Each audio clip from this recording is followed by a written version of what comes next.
अगर कोई सोचता है कि एक पीपीटी देकर, जो कि चुनाव आयोग के आंकड़े नहीं हैं, चुनाव आयोग ने मतदाता सूची जरूर दी है, लेकिन पीपीटी में गलत तरीके से एनालाइज करना, गलत आंकड़े देना और यह कहना कि ये पोलिंग ऑफिसर ने कहा है कि इस महिला ने 2 बार वोट दिया है, इतने संगीन विषयों पर बिना हलफनामे के चुनाव आयोग को काम नहीं करना चाहिए। यह संविधान और कानून दोनों से विरुद्ध में होगा। और यह भी मैं आपको बतलाना चाहता हूं कि यह सवाल जो आया था ट्रस्ट, मैंने आपको पहले भी कहा था कि जहां तक मतदाताओं की बात है, हिंदुस्तान में 60% से ज्यादा वोटिंग होती है। जो दुनिया के बड़े बड़े जनतंत्र जिसके लिए सोच सकते हैं, दुनिया का सबसे बड़ा जनतंत्र है भारत। दुनिया का सबसे बड़ी मतदाता सूची हमारे पास है, लगभग 90 करोड़ से 100 करोड़ के बीच में।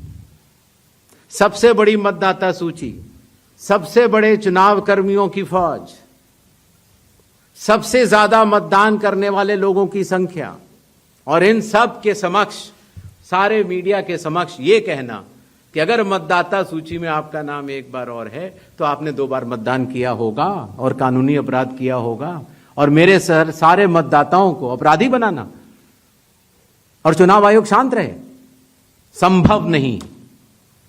हलफनामा देना होगा या देश से माफी मांगनी होगी, तीसरा विकल्प नहीं है। आपके माध्यम से मैं यह भी कहना चाहता हूं, अगर 7 दिन में हलफनामा नहीं मिला तो इसका अर्थ ये सारे आरोप निराधार हैं और हमारे मतदाताओं को यह कहना कि वो फर्जी हैं, इसके ऊपर जो भी इस बात को बोल रहा है उसको माफी मांगनी चाहिए। महाराष्ट्र में वोटर लिस्ट बढ़ी, समय रहते जब ड्राफ्ट सूची थी तो दावे और आपत्ति क्यों नहीं जमा कराए गए? जब रिजल्ट निकल आया तब याद आया कि यह गलत था, और एक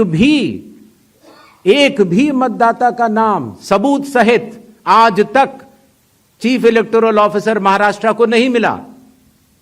चुनाव हुए 8 महीने हो गए।